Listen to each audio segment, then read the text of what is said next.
వాగరా brother, ఇంట్లో owner ఎవరు లేరా? అంటే నేను నీకు ఓనర్లా కనపడలేదా? ఓ అన్నా, నువ్వే డీల్ చేయి. ఈ బిల్డింగ్ విడిదే ఏంటదా? గణేష్ చందా.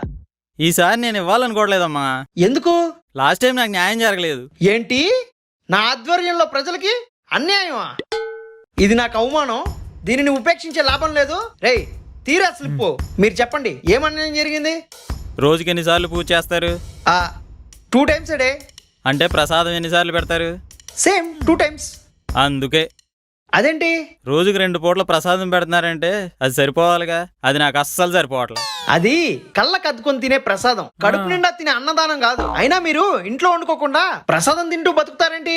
అంటే చందా ఇచ్చి కూడా వండుకోమంటారా? ఇంతకీ ఇంత ఆవేశపడుతున్నారు, మీరు ఇచ్చిన చందా ఎంత? 111 రూపాయలు ఇచ్చా. రే Ravi, cool cool cool cool. Donations కావాలరా, ఎమోషన్స్ కాదు. కూల్. ఓకే ఓకే అండి, లాస్ట్ టైం జరిగిన తప్పును క్షమించి ఈసారి మాత్రం మేము నైవేద్యం పెట్టిన తర్వాత ఆ గిన్నె మొత్తం మీ చేతిలో పెడతాం. మీరు తిని మిగిలింది ఇస్తే మా కాలనీలో పంచుకుందాం. అలాగే ఈసారి 111 రూపాయలు కాకుండా కొంచెం ఎక్కువ ఇస్తే మంచిది. సరే, నా సైడ్ నుంచి 516 రూపాయలు రాసుకో. ఏంటి 516 రూపాయలా? ఏది ఏమైనా ఫుడ్ మాత్రం అదిరిపోవాలి అంతే. బిర్యానీ, గుత్తి వంకాయ, పులిహోర, దద్దోజనం, ఉండ్రాళ్ళు మస్ట్ అండ్ షుడ్.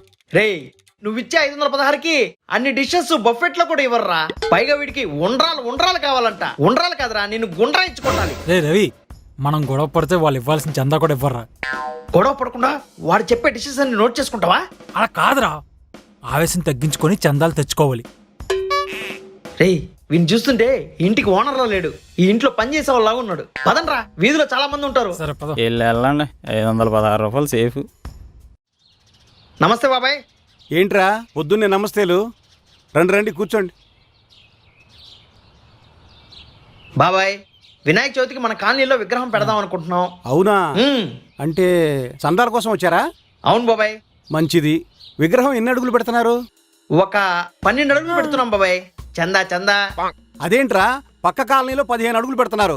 వాళ్ళ ముందు మన చిన్నదైపోదు? మీరేం దిగులు పడకండి బాబాయ్, మనము మన రేంజ్ తగ్గకుండా 16 అడుగులు పెడదాం. చందా.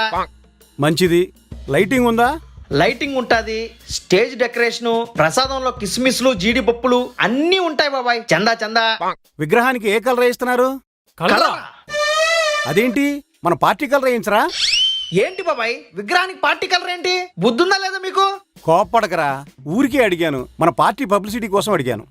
సర్లే గానీ చందా ఎంత రాయమంటారు? 1116 రాసుకోరా. ఏంటి 1116లా? నువ్విచ్చే 1116లకి లైటింగ్, సౌండ్ సిస్టమ్, ప్రసాదాలు, హైట్ కూడా పక్క కాలనీలో అపోజిషన్ వాళ్ళు పెట్టేదానికన్నా ఎక్కువగా ఉండాలి మంది.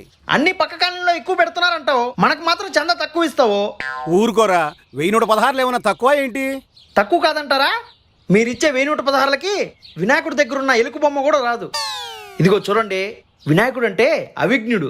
మనం భక్తి శ్రద్ధలతో పెద్ద మొత్తాన డొనేషన్ చేసాం అనుకోండి, మనకు మంచి జరుగుతుంది.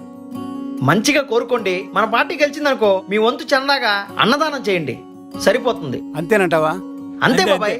సరేరా, ఒక 4 ఏళ్ళు రాసుకో. రాసిస్తా. మన వినాయకుడు హైట్ మాత్రం పెద్దగా ఉండాలి, అది మాత్రం తప్పకుండా చూసుకో. నువ్వు చూడు బాబాయ్, ఖైరతాబాద్ విగ్రహం తర్వాత మందే ఉంటది సిటీలో. నేను 12 నెలలు కష్టపడితే 12 లక్షలు సంపాదిస్తున్నా. అలా 30% గవర్నమెంట్కి ఇస్తున్నా. అంటే సంవత్సరంలో 4 నెలలు నేను గవర్నమెంట్ కోసం పని చేస్తున్నా. అది నా బాధ.